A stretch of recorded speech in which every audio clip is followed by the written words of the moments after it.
రాజ్యమేది లేదు గాని రాణిలాగా చూసుకుంటా, కోట కట్టలేను గాని కళ్ళల్లో నిన్నే దాచుకుంటా. రాత ఎట్లా రాసి ఉన్నా ఆ మార్చి నీతో రాసుకుంటా. స్వర్గం అంటూ ఉన్నదంటే అది నీతోనే ప్రతిరోజు పంచుకుంటా. నిన్ను గన్న మీ నాన్నకన్నా లారు ముద్దుగా సాగుకుంటా. నీకు కోపం వస్తే కొంత దూరం ఉంటా, నువ్వు గీత గీస్తే నేను దాటనుంటా. కంట నీరు కంటి రెప్ప దాటకుండా కాటుకై కావాలుంటా. మీకు నెలకు 10,000 నుంచి 15,000 మీకు ఉండడానికి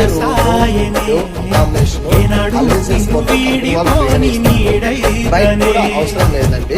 సో మీకు ఇంట్రెస్ట్ ఉన్న వాళ్ళు పార్కింగ్తో పాటు మీకు ఆఫీస్లో ఇంటర్వ్యూస్ ఎలా చేయాలి, ఫోన్ కాల్ ఇంటర్వ్యూస్ ఎలా చేయాలి, ఆఫీస్లో టీమ్తో ఎలా మాట్లాడాలి, ఆఫీస్ మొత్తం 8 నెలలు కంప్లీట్ అయిపోయిన తర్వాత